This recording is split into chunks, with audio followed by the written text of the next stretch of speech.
Hello दोस्तों, आप सभी का स्वागत है 20 days 20 chapter NEET previous year question series में। और आज हम नीट पीवाईक्यूज करने वाले हैं chapter 16 excretory products and their eliminations. Okay. तो ये जो चैप्टर है, यहाँ से नीट प्रीवियस ईयर क्वेश्चन में जो भी क्वेश्चन पूछे गए हैं वो ज्यादातर assertion reason type of question है या तो फिर स्टेटमेंट बेस्ड क्वेश्चन है। और अगर कोई नॉर्मल सिंपल सा भी क्वेश्चन है तो उसमें भी आपको जो है थोड़ा सा दिमाग लगाने की जरूरत होगी। ठीक है। सो that is the very very important and easy chapter, और जो भी क्वेश्चंस पूछे गए हैं सारे के सारे एनसीईआरटी से ही पूछे गए हैं। ठीक है। तो अगर आपने एनसीईआरटी के कॉन्सेप्ट को अच्छे से समझा है तो यहाँ पे कोई भी दिक्कत आपको नहीं होगी। आगे बढ़ने से पहले अगर आपने अभी तक चैनल को सब्सक्राइब नहीं किया है तो जरूर से चैनल को सब्सक्राइब कीजिए। ओके। चलो, फर्स्ट क्वेश्चन है आपका यहाँ पे नीट 2025 से। ये जो क्वेश्चन है ये direct from the NCERT image से दिया हुआ है। ठीक है। Which of the following diagram is correct with regard to the proximal P and distal D tubule of the nephron? तो ये नेफ्रॉन के ट्यूब्यूल्स को दिया हुआ है, पी मतलब प्रॉक्सिमल, डी मतलब डिस्टल कॉन्वोलेटेड ट्यूब्यूल। ठीक है। तो यहाँ पे जो है आपको ये जो एब्जॉर्प्शन एंड सिक्रीशन दिया हुआ है, ये जो इस साइड जो एरो है ये री एब्जॉर्प्शन को इंडिकेट करता है, और यहाँ पे जो इस तरह का जो एरो होता है वो सिक्रीशन। ठीक है। सिक्रीशन को क्या करता है, यहाँ पे आपका इंडिकेट करता है। तो ये आपको बताना है कि कौन से इमेज में ये सही दिया हुआ है। ठीक है। तो अगर आप ए बी सी डी में सारे इमेजेस को देखेंगे तो यहाँ पे आपका जो डी होगा वो क्या होगा, करेक्ट होगा। ठीक है। इसमें जो है ये जो प्रॉक्सिमल कॉन्वोल्यूटेड ट्यूब्यूल है इसमें ये जो बाइकार्बोनेट NaCl एंड H2O का रीएब्जॉर्प्शन होता है, यहाँ पे H प्लस एंड अमोनिया का यहाँ पे क्या होता है, फिल्ट्रेट में सिक्रीशन होता है। डी में अगर आप देखोगे NaCl H2O and HCO3 minus का क्या होता है, यहाँ पे रीएब्जॉर्प्शन होता है, और K प्लस और H प्लस, और सम टाइम्स यहाँ पे NH3 का क्या होता है, आपका सिक्रीशन होता है फिल्ट्रेट में। ठीक है। तो ऑप्शन डी यहाँ पे करेक्ट हो जाएगा। आप यहाँ पे ये जो आपका एनसीईआरटी इमेज है यहाँ पे आप इसको मिला सकते हो। ठीक है, मैच कर सकते हो। ओके। आगे बढ़ते हैं। नेक्स्ट क्वेश्चन नीट 2022 का क्वेश्चन है। Nitrogenous waste is excreted in the form of pellet और पेस्ट। ठीक है। तो नाइट्रोजनस वेस्ट जब पैलेट और पेस्ट के फॉर्म में होता है तो वो क्या होता है, वो यूरिक एसिड होता है। ठीक है। तो यहाँ पे आपको यहाँ पे बताना है कि कौन सा ऑर्गेनिज्म है जो कि यूरिक एसिड को पैलेट और पेस्ट के फॉर्म में क्या करता है, वहां पे एक्सक्रीट करता है। ठीक है। ऑर्निथोरैंकस, सैलामेंडर, हिप्पो हिप्पो कैंपस और पावो। तो पावो क्या होता है, पीकॉक होता है। पावो क्या है, यहाँ पे बर्ड है, और बर्ड हमें पता है कि बर्ड्स जो होती हैं वो क्या होती हैं, आपका ये जो यूरिकोटेलिक एनिमल्स होती हैं। ठीक है। तो यहाँ पे आंसर क्या हो जाएगा, ऑप्शन डी हो जाएगा। अगर आप इन केस अगर किसी को यहाँ पे रिवीजन की जरूरत है तो आप यहाँ से रिवाइज कर सकते हो। नेक्स्ट, क्वेश्चन नंबर 3 नीट 2023 का क्वेश्चन है, assertion and reason type of question. Assertion, nephrons are of two types. ठीक है। दो तरह के नेफ्रॉन्स होते हैं, कॉर्टिकल एंड जक्स्टा मेडुलरी। ठीक है। Based on their relative position in the cortex and medulla. So that is the very very true statement कि यहाँ पे आपको दो तरह के नेफ्रॉन्स देखने को मिलेंगे, एक कॉर्टिकल और एक जस्टा मेडुलरी। ठीक है। और ये किसके ऊपर आधारित होता है, किसके ऊपर बेस्ड होता है, इनका जो रिलेटिव पोजीशन होता है कॉर्टेक्स एंड मेडुला है उसके ऊपर। ठीक है। रीजन, क्यों भाई, juxtamedullary nephrons have short loop of Henle, whereas cortical nephrons have longer loop of Henle. So that is the wrong statement. ठीक है। juxtamedullary जो नेफ्रॉन होता है उसका जो है लॉन्ग लूप ऑफ हेनले होता है, जबकि ये जो कॉर्टिकल नेफ्रॉन्स है उसमें short loop of Henley present होता है। तो यहाँ पे assertion तो ट्रू है, बट ये जो रीजन है वो क्या है, फॉल्स है। तो ऑप्शन यहाँ पे क्या हो जाएगा, करेक्ट हो जाएगा। ठीक है। अगर किसी को रिविजन की जरूरत है तो यहाँ पे आप पॉज करके इसको देख सकते हैं। चलो, क्वेश्चन नंबर 4 नीट 2024 का क्वेश्चन है, choose the correct statement given below regarding juxta medullary nephron. तो यहाँ पे आपको जो जस्टा मेडुलरी नेफ्रॉन है उसके रिगार्डिंग क्या बोलना है, करेक्ट स्टेटमेंट बोलना है। कभी भी करेक्ट, इनकरेक्ट, नॉट ट्रू, ठीक है, नॉट करेक्ट, इस तरह के जो वर्ड्स होते हैं उनको आप सर्कल कर लोगे। ठीक है। और उस क्वेश्चन को टिक करने से पहले आप डबल चेक करोगे। ओके।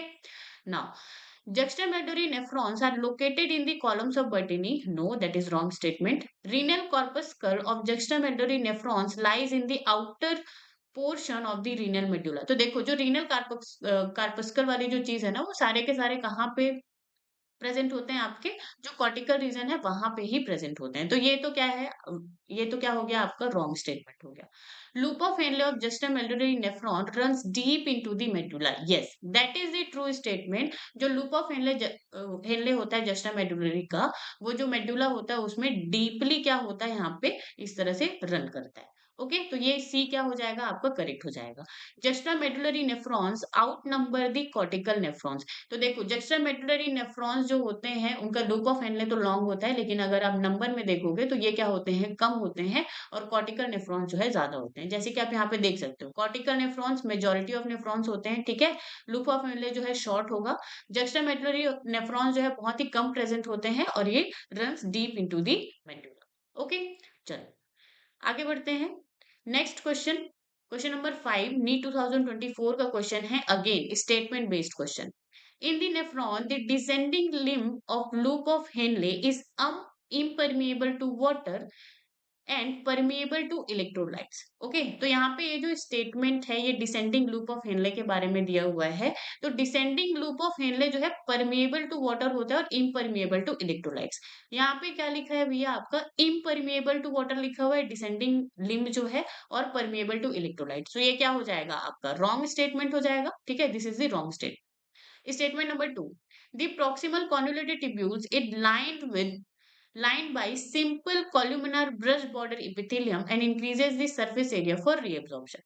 तो देखो ये जो क्वेश्चन है इसको अगर आप ऐसे ही जल्दी जल्दी में पढ़ लोगे तो इसको आप सही टिक कर दोगे। क्या क्या देख करके, ब्रश बॉर्डर इपिथेलियम देख करके। आप यहाँ पे कॉल्यूमिनार के ऊपर आपका ध्यान ही नहीं जाएगा, ठीक है।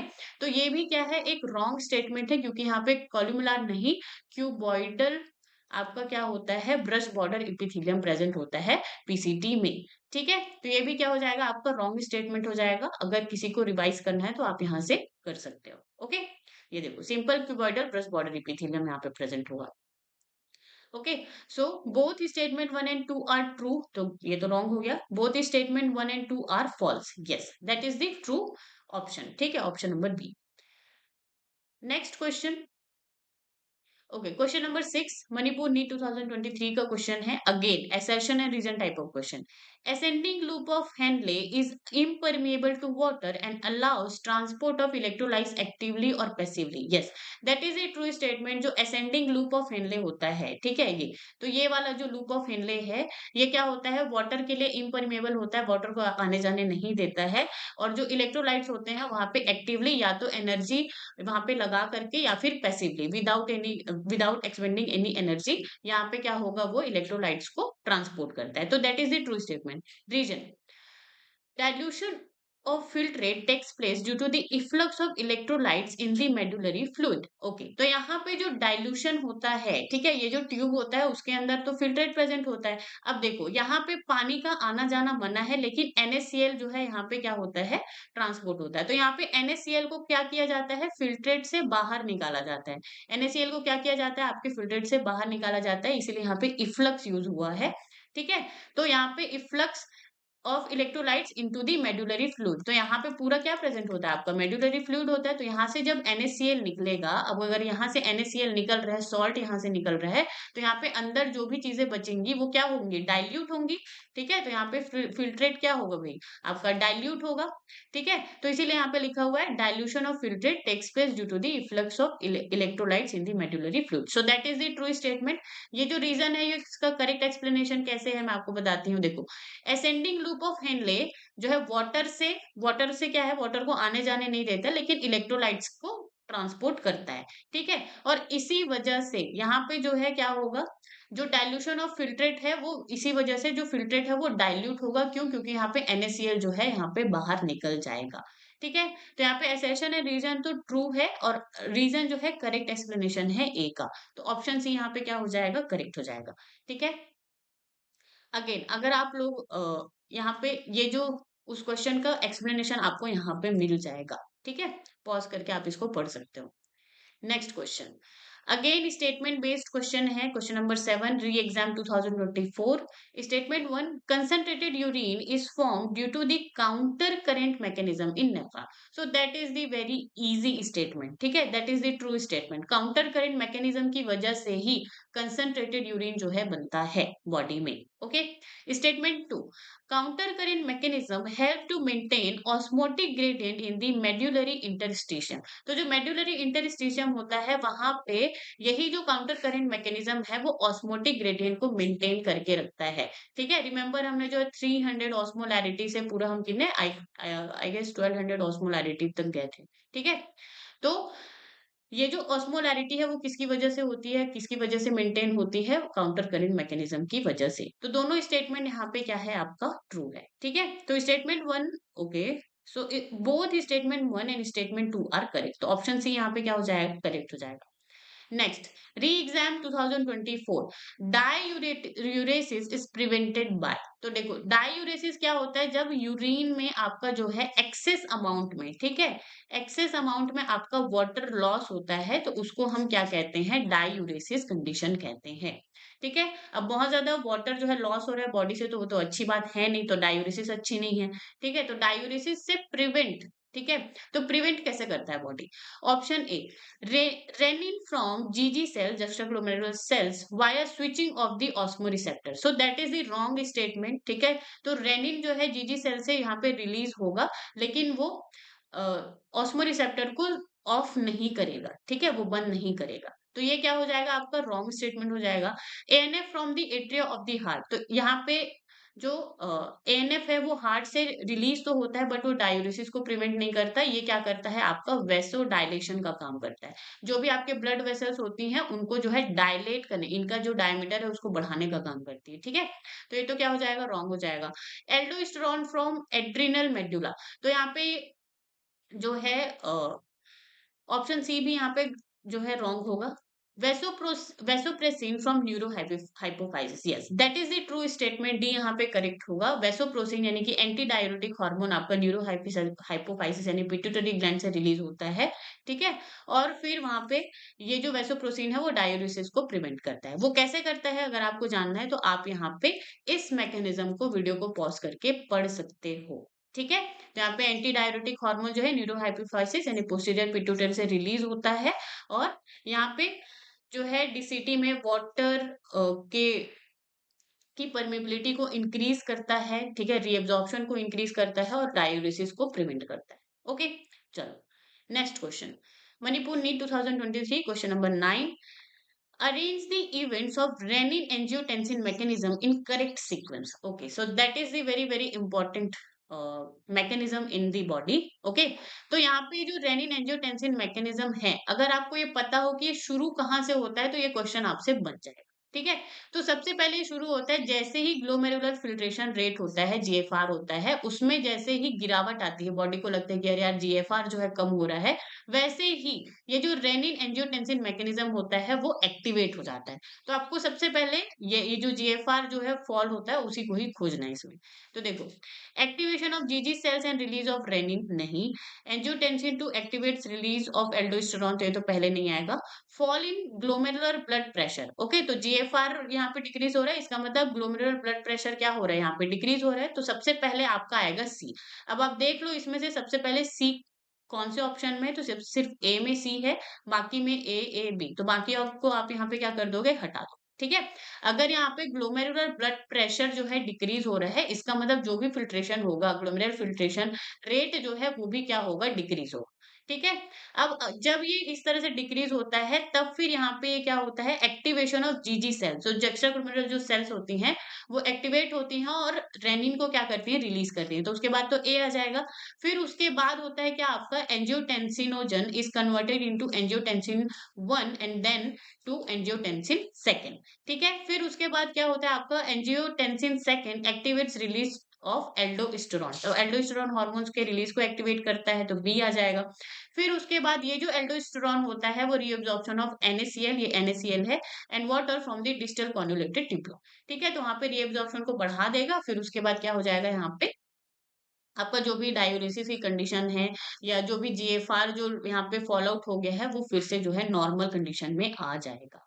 तो ए यहाँ पे क्या हो जाएगा, करेक्ट स्टेटमेंट आंसर हो जाएगा। ठीक है, अगर आप लोगों को यहाँ पे इन केस रिवाइज करना है तो यहाँ पे सारा का सारा मैकेनिज्म लिखा हुआ है, आप यहाँ से रिवाइज कर सकते हैं। Next question, question number 10, NEET 2023 का क्वेश्चन है, which of the following statement are correct, तो आपको यहाँ पे करेक्ट स्टेटमेंट को बताना है। ठीक है, an excessive loss of body fluid from the body switches off the osmoreceptor, so that is the very very wrong statement. ठीक है, अगर यहाँ पे बॉडी फ्लूइड का लॉस हो रहा है, ठीक है, बहुत सारा बॉडी फ्लूइड यहाँ पे एक्सेस में बॉडी से जा रहा है, तो ऑस्मोरिसेप्टर्स को यहाँ पे बंद क्यों किया जाएगा? ठीक है, ऑस्मोरिसेप्टर्स तो यहाँ पे जब भी ये जो बॉडी फ्लूइड में गिरावट होती है, जीएफआर जो है कम होता है, तो यहाँ पे जो ऑस्मोरिसेप्टर्स होते हैं वो एक्टिवेट हो जाते हैं, तो ये तो क्या हो जाएगा? रॉन्ग स्टेटमेंट हो जाएगा।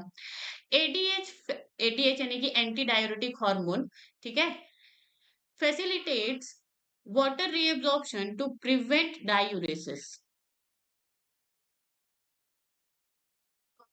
तो यहाँ पे ये जो एडीएच है, एंटी डाययूरेटिक हार्मोन, वो क्या होता है आपका? वेसोप्रोसिन, उसी को ही हम कहते हैं। ठीक है, तो facilitate water reabsorption to prevent diuresis. Yes, तो ये जो एडीएच है या वेसोप्रोसिन है, वो वाटर रिएब्जॉर्प्शन को जो है फिर से अच्छे से वहां पे एक्टिवेट करता है, जिसकी वजह से आपका डायूरेसिस जो है प्रिवेंट होता है। तो ऑप्शन बी तो क्या है आपका? करेक्ट स्टेटमेंट है। ANF causes vasodilation. Yes, that is true. तो जो एएनएफ एएनएफ हार्मोन है, जो कि हार्ट ऑफ एट्रिया से जो है वहां पे रिलीज होता है, तो वो वेसोडाइलेशन का काम करता है। तो ये क्या हो जाएगा? करेक्ट हो जाएगा। ADH causes increase in blood pressure. Yes, ये जो एंटी डाययूरेटिक हार्मोन है, ये क्या करता है? ब्लड प्रेशर को इंक्रीज करता है। अगर ब्लड प्रेशर इंक्रीज होता है तो आपका ग्लोमेरुलर फिल्ट्रेशन रेट है वो इंक्रीज होता है, और ग्लोमेरुलर फिल्ट्रेशन रेट होगा तो वहां पे फिल्ट्रेट जो है ज्यादा बनेगा, और वहां पे वाटर रिजॉर्प्शन का काम जो है ज्यादा होता है। तो ये भी क्या हो जाएगा? आपका ट्रू स्टेटमेंट हो जाएगा। ठीक है, ADH is responsible for decrease in GFR. तो ये तो क्या हो जाएगा? रॉन्ग स्टेटमेंट हो जाएगा। मैंने अभी आपको बताया ब्लड प्रेशर इंक्रीज होगा तो जीएफआर भी क्या होगा? इंक्रीज होगा। ठीक है, तो अब देख लो भाई, बीसीडी किस में दिया हुआ है आपका? ऑप्शन डी में दिया हुआ है, बीसीडी ओनली। तो ऑप्शन डी यहाँ पे क्या हो जाएगा? करेक्ट हो जाएगा। ओके, चलो, नीट 2020 का क्वेश्चन है, which of the following would help in prevention of dialysis. तो देखो, डायलिसिस से बहुत सारे क्वेश्चंस पूछे गए हैं। ठीक है, क्योंकि डायलिसिस को बचाने के लिए पूरा जो है एक कॉम्प्लेक्स मैकेनिज्म वहां पे एनसीईआरटी में समझाया गया है। ठीक है, तो ये आपको अच्छे से पता होना चाहिए। चलो, तो यहाँ पे आपको क्या बताना है? Help in prevention of dialysis. ठीक है, a, more water reabsorption due to the under secretion of ADH. तो देखो, अगर आप वेसोप्रोसिन यानी कि एंटी डायबिटिक हार्मोन का अंडर सिक्रीशन कराओगे, कम वहां पे कराओगे, तो रीअब्जॉर्प्शन ज्यादा कैसे होगा? तो ये तो रॉन्ग स्टेटमेंट हो गया। ठीक है, reabsorption of Na plus sodium ion and water from renal tubules due to the aldosterone. Yes, तो यहाँ पे जो है एल्डोस्टेरॉन की वजह से क्या होता है आपका? एल्डोस्टेरॉन की वजह से आपका जो रीअब्जॉर्प्शन ऑफ सोडियम आयन है और वाटर है, वो रीनल ट्यूब्यूल्स में बढ़ जाता है, जिसकी वजह से डायूरिसिस को प्रिवेंट किया जाता है। ठीक है, अदर ऑप्शंस को भी देख लेते हैं।